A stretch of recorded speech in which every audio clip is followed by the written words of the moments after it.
नमस्कार प्रिय साथियों, बहुत बहुत स्वागत है, बहुत बहुत अभिनंदन है आपका अपने YouTube चैनल अमृत ज्ञान में।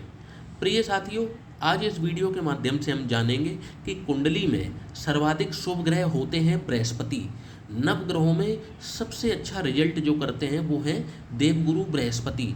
तो कुंडली के विभिन्न भावों में विराज कर देवगुरु बृहस्पति कैसा परिणाम दिखाएंगे, आज इस वीडियो के माध्यम से हम जानेंगे। परंतु साथियों, उससे पहले हम ये जान लेते हैं कि आखिर गुरु हमारी कुंडली को कैसे संचालित करते हैं, कैसे बैलेंस करते हैं और इनके दृष्टि का क्या कमाल पड़ता है हमारी कुंडली में, इनकी दृष्टि क्या कमाल करके दिखाती है, वो आज इस वीडियो के माध्यम से हम जानेंगे। प्रिय साथियों, गुरु जो कि ज्ञान के कारक हैं, विद्या के कारक हैं, आपकी डिग्रियां, उच्च शिक्षा के कारक होते हैं देवगुरु बृहस्पति। आभूषणों के कारक भी देवगुरु बृहस्पति ही है इस संसार में। देवगुरु बृहस्पति जितना ज्ञान नवग्रहों में किसी को भी नहीं है, इसीलिए इनको देवों का गुरु कहा जाता है और ये बोला जाता है कि इनकी दृष्टि में अमृत है। ये जहाँ बैठ करके अपनी दृष्टि डालते हैं, और इनकी दृष्टियाँ कौन सी हैं? 5, 7 और 9। तो ये जिस भाव में भी बैठते हैं वहाँ से ये पाँच घर, 7 घर और 9 घर आगे देखते हैं। तो जहाँ पर इनकी दृष्टि पड़ती है ये अपना आशीर्वाद उस घर को प्रदान अवश्य करते हैं, और इनके आशीर्वाद में अमृत है। यदि ये विष पर भी अगर अमृत डालेंगे ना तो विष के प्रभाव को कम करेंगे।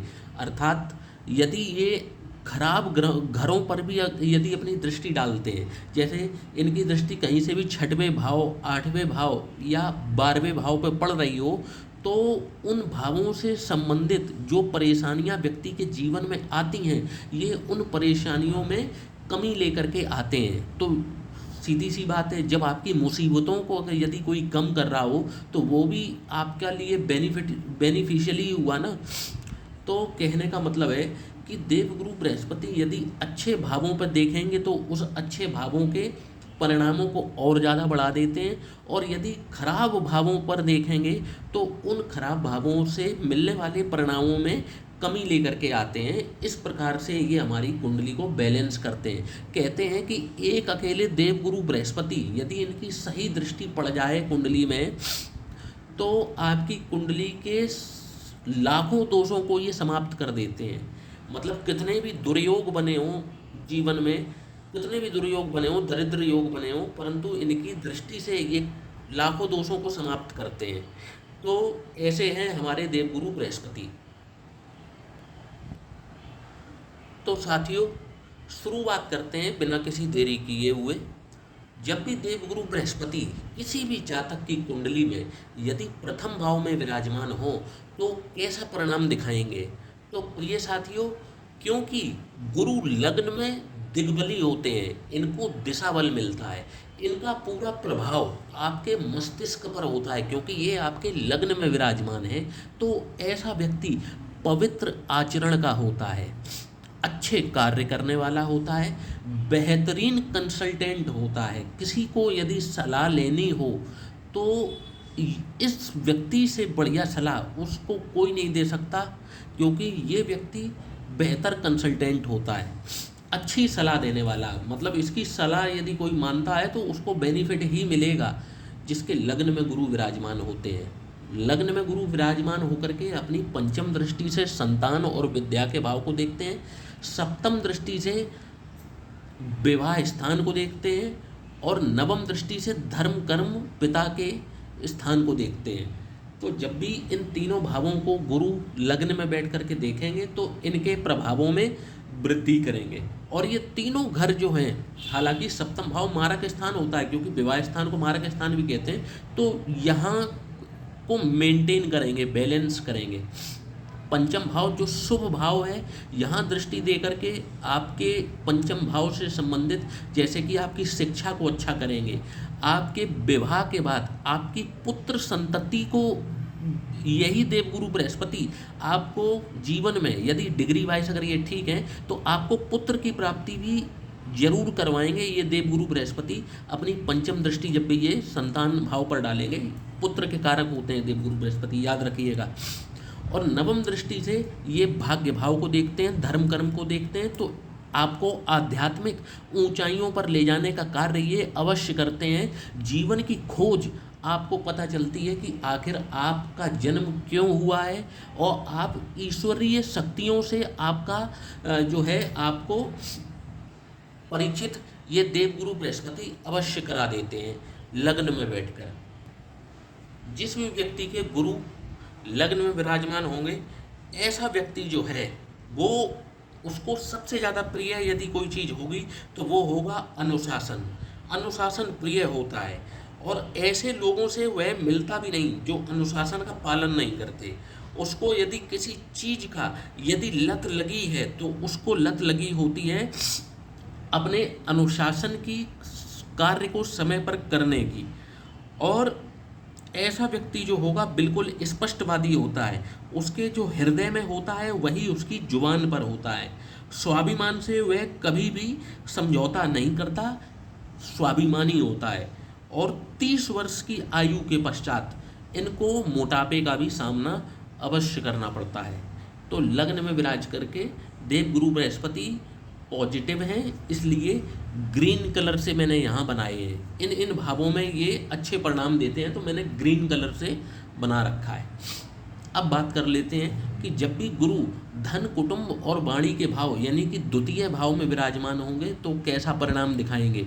तो साथियों, धन, कुटुंब और वाणी जो द्वितीय भाव होता है, ये देवगुरु बृहस्पति का पक्का घर होता है, और गुरु धन के भी कारक होते हैं।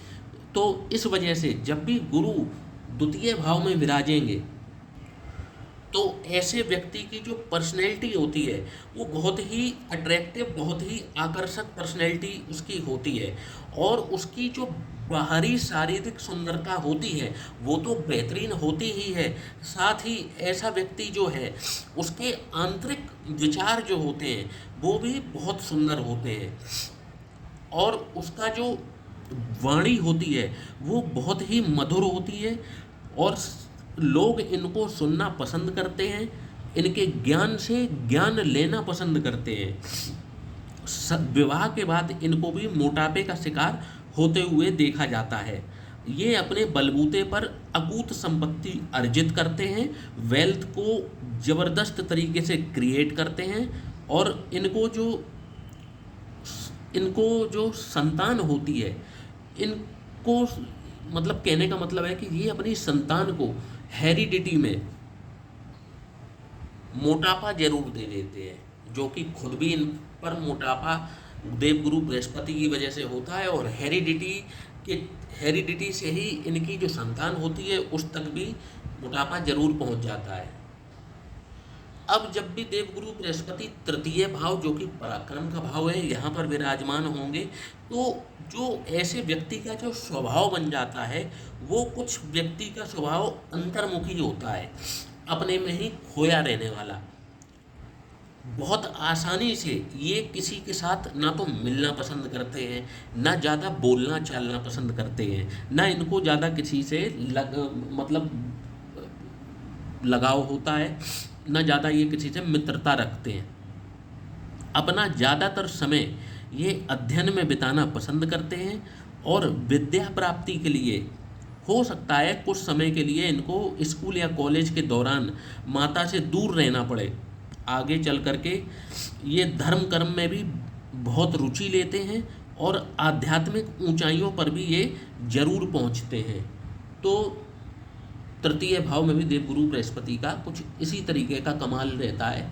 बस थोड़ा सा व्यक्ति जो है ना, एक इंट्रोवर्ट, अगर एक शब्द में कहूँ तो इंट्रोवर्ट टाइप के होते हैं, ज़्यादा किसी से मिलना जुलना पसंद नहीं करते। बाकी का खूब सफलता अर्जित करते हैं, विद्या में कोई दिक्कत नहीं आती, खूब विद्या अर्जन होती है इनकी, और सब कुछ बढ़िया रहता है। अब यदि बात कर लें देवगुरु बृहस्पति चतुर्थ भाव में विराजमान हो जाएं, जो कि माता का भाव है, भूमि भवन वाहन का भाव है, और आपके सुखों का भाव है। जब भी देवगुरु बृहस्पति यहाँ पर विराजमान होंगे तो कैसा परिणाम दिखाएंगे।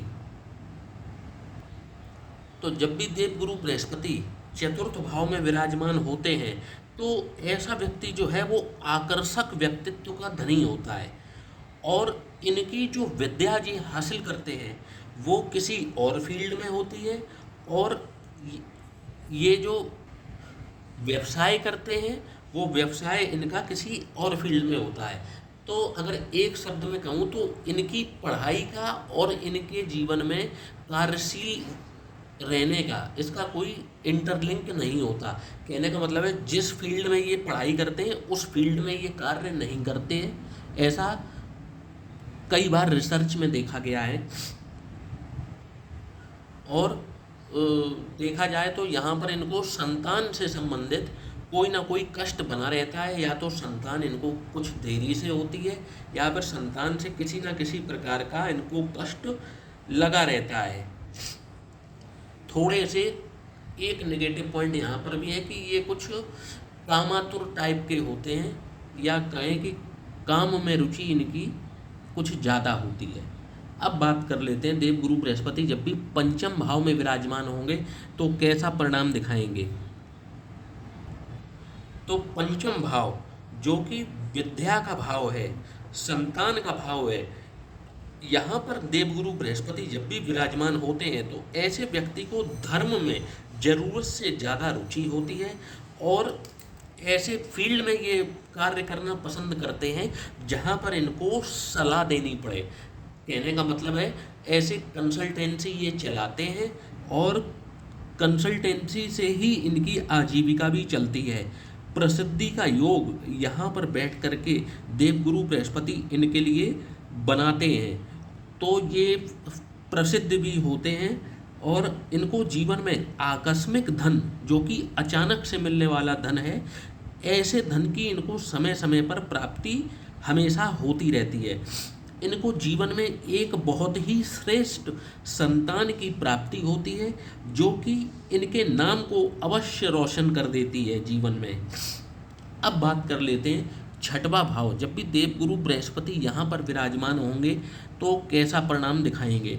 तो जब भी देवगुरु बृहस्पति छठवें भाव में विराजमान होते हैं जो कि रोग, ऋण और रिपु का भाव है, तो जब भी देवगुरु बृहस्पति यहाँ पर विराजमान होते हैं तो ऐसा व्यक्ति अंदर से कुछ और होता है और बाहर से कुछ और होता है। वह कभी भी अपने दिल की बात किसी के सामने जाहिर नहीं करता, बहुत अच्छा सलाहकार होता है, परंतु यदि इस व्यक्ति की सलाह माननी है तो मानने से पहले अपना भी दिमाग जरूर लगा लेना चाहिए, तभी इनकी सलाह को मानना चाहिए। ये व्यक्ति दूरदर्शी होते हैं, और ये आज कल या 10 दिन की नहीं सोचते, ये प्लानिंग करके रखते हैं दसियों वर्षों की। मतलब आज के 10 साल बाद मुझे क्या करना है, 15 साल बाद मुझे क्या करना है, इस तरीके की ये प्लानिंग पहले से ही सुनिश्चित करके रख लेते हैं। इनका जो शारीरिक गठन होता है ये छरहरे बदन के या कहें कि दुबले बदन के होते हैं। संतान पर भी ये बहुत ज़्यादा पैसा खर्च करते हैं, और जितनी इनकी खर्च करने की क्षमता होती है उससे भी अधिक खर्चा ये संतान के ऊपर करते हैं। अब बात कर लेते हैं देवगुरु बृहस्पति यदि सप्तम भाव जो कि विवाह का स्थान है यहाँ पर विराजमान हो जाएं तो कैसा परिणाम दिखाएंगे। तो ऐसे व्यक्ति का जो भाग्य का उदय है वो विवाह के पश्चात अवश्य होता है। यदि ये ठीक से कुंडली मिलाकर के विवाह करें तो इनका दाम्पत्य जीवन भी सुखमय और सफल रहता है। तार्किक होते हैं, जहाँ पर भी बातचीत होती है वहाँ पर ये कभी भी अंधविश्वास या किसी भी प्रकार के गलत चीज़ का समर्थन नहीं करते, अपने पर ही अड़े रहते हैं। मैनेजर से लेकर के सीईओ अर्थात ये जिस संगठन में भी कैरियर की शुरुआत करते हैं, सप्तम गुरु वाले जिस कैरियर की भी ये शुरुआत करते हैं उसमें ये शिखर पर अवश्य पहुंचते हैं। ऐसे व्यक्तियों में धैर्य जो है वो कूट कूट करके भरा होता है, और यदि देखा जाए तो जन्म से दूर जा कर के ही इनका भाग्योदय होता है। और यदि बात की जाए तो यात्रा करने के बहुत ही शौकीन होते हैं, मतलब इनको घूमना फिरना काफ़ी पसंद होता है। तो ये थे हमारे सप्तम भाव में देवगुरु बृहस्पति। अब बात करते हैं अष्टम भाव में। जब भी देवगुरु बृहस्पति अष्टम भाव में विराजमान होंगे तो ऐसा व्यक्ति जो होगा वो चरित्र का बहुत ही पक्का होता है। वह अपने व्यक्तित्व के बलबूते सब कुछ प्राप्त करता है।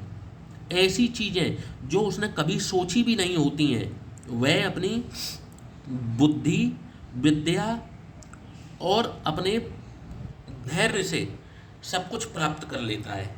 40 वर्ष की उम्र के बाद उसकी रुचि अध्यात्म में ज़रूरत से ज़्यादा हो जाती है और वे इसमें एक्सीलेंस पर भी जाते हैं। ऐसे व्यक्ति को अपने बहुत ही निकट के मित्रों से धोखा अवश्य मिलता है। अब यदि बात की जाए देवगुरु बृहस्पति जब भी नवम भाव में विराजमान होंगे तो कैसा परिणाम देखने को मिलेगा। तो देवगुरु बृहस्पति जब जो कि धर्म का भाव है, भाग्य का भाव है, जब भी यहाँ पर विराजमान होते हैं तो ऐसे व्यक्ति को मोटापे का सामना स्पष्ट रूप से करना पड़ता है। इनका जो भाग्योदय होता है और जो मोटापा होता है दोनों ही 30 वर्ष की आयु के बाद अवश्य मिलते हैं इनको। इनका जो व्यवसाय है वो किसी और फील्ड में होता है और इनकी जो शिक्षा है वो किसी और फील्ड में होती है। तो कहने का मतलब है कि जैसे यहाँ पर था कि शिक्षा किसी और फील्ड में होगी और व्यवसाय किसी और फील्ड में, ऐसा ही योग का निर्माण यहाँ पर होता है नवम भाव में कि शिक्षा किसी और फील्ड में लेते हैं और व्यवसाय किसी और फील्ड में करते हैं। यदि ये सरकारी नौकरी की तैयारी करना शुरू कर दें तो इनको सरकारी नौकरी सहज ही लग जाती है। मतलब ऐसे अवसर इनके पास जीवन में आते हैं कि इनको सरकारी नौकरी की प्राप्ति बहुत सहज तरीके से हो जाती है, क्योंकि यहाँ पर बैठकर देवगुरु बृहस्पति राजयोग का निर्माण करते हैं। साथ ही यदि ये व्यक्ति व्यापार करे तो ऐसे व्यक्ति को रिस्क प्रेमी अगर कहा जाए, मतलब रिस्क लेने वाला, तो कुछ भी गलत नहीं होगा। अब बात कर लेते हैं देवगुरु बृहस्पति जब भी दशम भाव में विराजमान होते हैं जो कि कर्म का भाव है। तो आइए देख लेते हैं कि देवगुरु बृहस्पति यहाँ पर विराज कर कैसा परिणाम देते हैं। तो जब भी देवगुरु बृहस्पति दशम भाव में विराजमान होंगे तो ऐसा व्यक्ति के अंदर चाहे ज्ञान की कमी ही क्यों ना हो, जितना भी ज्ञान उसके पास होता है वह उसका प्रैक्टिकल उपयोग जरूर करता है। ये व्यक्ति भी अपने चरित्र को संभाल करके रखते हैं और पूरा जीवन इनका जो है वो लग्जरियस लाइफ के साथ बीतता है। अवश्य ये घटना होती है कि इनको जो है एक लग्जरियस लाइफ इनके खाते में जरूर आती है। और अगर कहा जाए तो ना तो ये अन्याय करते हैं, ना ही किसी का अन्याय ये सहन करते हैं, बल्कि ये सबको न्याय दिलाने का कार्य भी करते हैं। तो देखा जाए तो यहाँ पर भी बहुत ही पॉजिटिव रिजल्ट देवगुरु बृहस्पति देते हुए देखे जाते हैं। अब बात कर लेते हैं देवगुरु बृहस्पति यदि एकादश भाव में विराजमान हो तो कैसा परिणाम दिखाते हैं। तो ऐसा व्यक्ति चाहे वह स्त्री हो या पुरुष हो बहुत सुंदर होता है, परंतु मोटापे के कारण वो अपनी सुंदरता खो बैठता है। इनका भी विद्या और व्यवसाय अलग अलग होता है, मतलब पढ़ाई किसी और फील्ड में करते हैं, व्यवसाय किसी और फील्ड में करते हैं। और कई बार ये शिक्षा के क्षेत्र में अधिक होते हैं और ये उस क्षेत्र को बीच में छोड़ करके किसी दूसरे क्षेत्र में प्रवेश कर जाते हैं। सरकारी नौकरी का इनको भी जरूर प्रयास करना चाहिए, क्योंकि यहाँ पर बैठ करके गुरु इनको राजयोग प्रदान करते हैं। शादी के पश्चात इनके कुछ एक्स्ट्रा मैरिटल अफेयर भी होते हुए स्पष्ट रूप से देखे जाते हैं। ऐसा एक रिसर्च में है और हमारी रिसर्च हमने काफ़ी कुंडलियों पर एनालिसिस कर ही बनाई है कि विवाह के बाद इनके एक्स्ट्रा मैरिटल अफेयर बनते हुए अवश्य देखे जाते हैं। अब बात कर लेते हैं द्वादश भाव की। जब भी देवगुरु बृहस्पति द्वादश, जो कि व्यय का भाव है, विदेश का भाव है, मोक्ष का भाव है, अस्पताल का भाव है, तो जब भी देवगुरु बृहस्पति यहाँ पर विराजमान होते हैं तो एक नेगेटिव पॉइंट यहाँ पर है, ऐसा आता है कि ऐसा व्यक्ति गजब का आलसी होता है। मतलब कई बार तो ऐसा हो जाता है कि ऐसा व्यक्ति लड़ाई भी नहीं करता आलस्य के कारण। मतलब यदि उसको लड़ाई करनी पड़ जाए तो उसको इतना आलस होता है कि वो लड़ना भी पसंद नहीं करता, क्योंकि उसके अंदर आलस्य बहुत ज़्यादा भरा होता है। और देखा जाए, और इसी आलस्य के कारण अपने जीवन के कई अवसर ऐसा व्यक्ति खो बैठता है, बातचीत कम करता है, मितभाषी होता है, कंजूस भी ऐसा व्यक्ति गजब का होता है, अपने आप में खोया रहता है। इनको भी लिखने पढ़ने का शौक होता है और किसी प्रकार का एक पर्टिकुलर साहित्य ये स्वयं भी लिखते हैं, पढ़ते हैं, यात्रा के प्रेमी होते हैं। तो साथियों, ये थे देवगुरु बृहस्पति द्वादश भाव में। आशा करता हूँ कि आपको ये हमारा देवगुरु बृहस्पति से संबंधित वीडियो पसंद अवश्य आया होगा। तो चैनल को लाइक और सब्सक्राइब करना ना भूलिएगा और चैनल को कंटिन्यूअसली सपोर्ट करते रहिएगा। जय श्री राम।